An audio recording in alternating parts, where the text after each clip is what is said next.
community with you all today. Thank you to Lauren and Andrew for that wonderful introduction. I have to admit, I think that mind bender activity kind of made me forget everything I was going to present. I just don't understand how my ring finger was not working. But anyways, I will try to stick to my plan.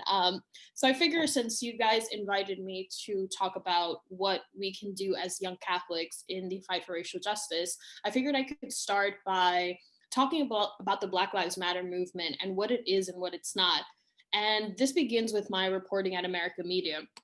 So I started reporting on this movement back in 2014. And at the time, I was an editor and I was really trying to figure out whether or not I was going to be a writer. I was in my mid-20s, and like many people after college, I was really struggling to figure out not just what my vocation was going to be, but I was also really struggling to figure out what my adult Christian faith was going to be.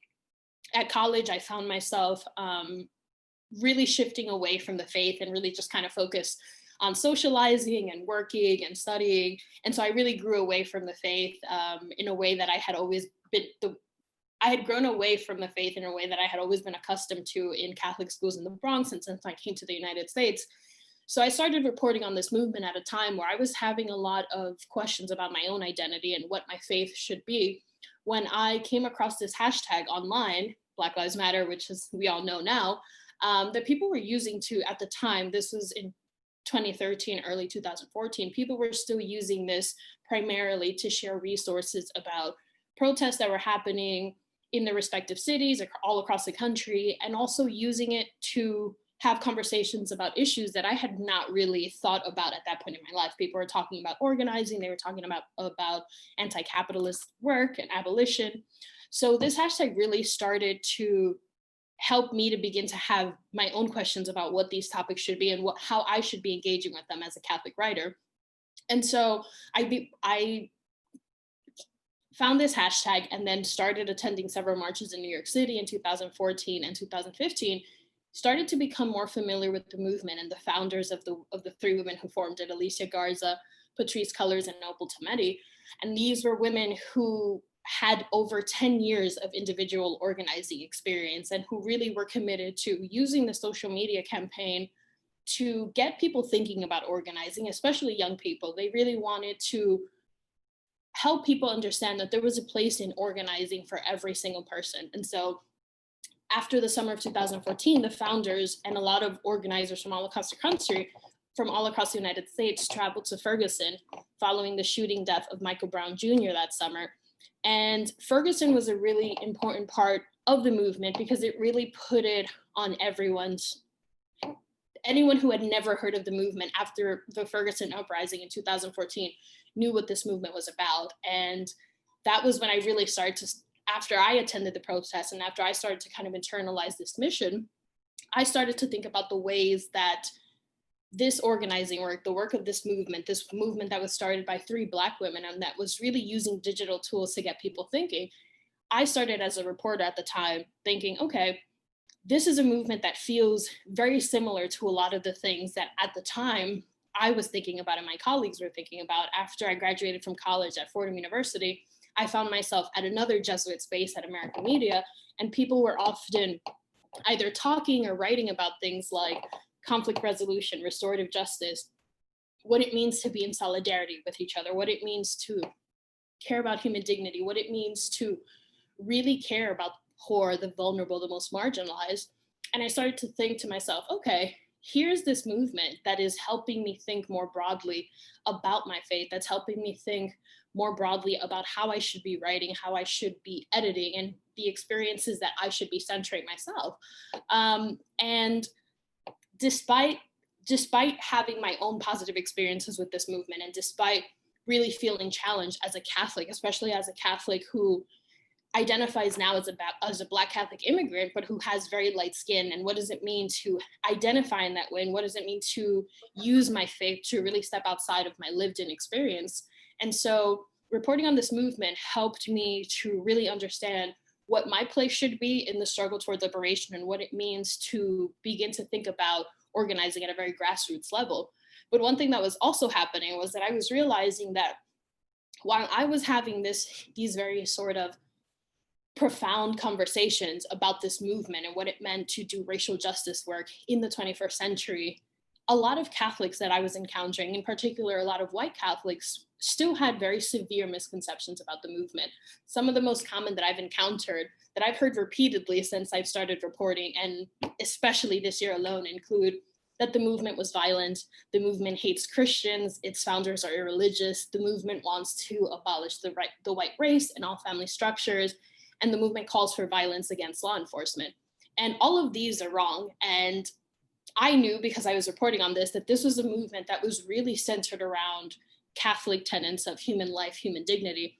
And I knew that the founders were committed to fighting for Black life and dignity. They were really pushing to encourage young organizers to build a community, to be in solidarity with one another, and to really start to encourage American citizens to start thinking about what alternatives to policing and more broadly the prison industrial complex could be. And to me, it has always very much been a movement that, like our faith, really challenges individuals, especially those with the most power and the most resources, to step outside of their very comfortable lived experiences and go to the margins and fight for the poor, the vulnerable, the most oppressed. And to me, the rhetoric that they were using also felt very similar to the rhetoric that we've seen Pope Francis use throughout his entire papacy. So when I began reporting on this movement, as I mentioned earlier, I was in my 20s and I was having a lot of these identity questions, a lot of these faith questions, but then also I was reporting on the movement where I was getting a lot of pushback. So I began to think, okay, how can I more actively begin to challenge the ways that people think about this movement? How can I get people to really understand that in order to think about our Catholic faith, in order to think about what social justice work can be as Catholics, it was okay to look at examples from the secular world. It was okay to look at people who weren't, quote unquote, the right kind of Catholicism, right? Or the right kind of witness to social justice. Because I really believe that the church has the wonderful tools to be an ally in the fight for racial justice. The church is equipped to do this work. As you guys have seen, you guys have been in community with each other. You know what it is to be in community, to organize and to work together at the local level. But I knew that this was not happening at the national level. So reporting on this movement and just internalizing the work of this movement and beginning to talk to people about this movement and beginning to center the work of Black women who not just founded this movement, but were the organizers who were often at the front lines, it really made me shift from being a journalist who, for much of the second half of my 20s, I thought, okay, I'm going to talk about this movement and I'm going to the whole purpose of my reporting is going to be to talk about this movement because I want Catholics to just utter the words Black Lives Matter. I want Catholics to begin to engage with this movement. I want Catholics to understand that we had a role to play in this movement. But then 2020 happened, right? And like so many people in our church, so many people outside of our church, I found myself becoming sort of more radicalized in a way that I didn't really expect. And so it became less, okay, my work and my writing and my editing and organizing needs to be centered around getting white Catholics to be really, white Catholics in particular, and white faith leaders to really engage with this movement. And it became more, no, we need to actively become a church that works every single day, actively and consistently, to actually dismantle white supremacy and oppressive systems within our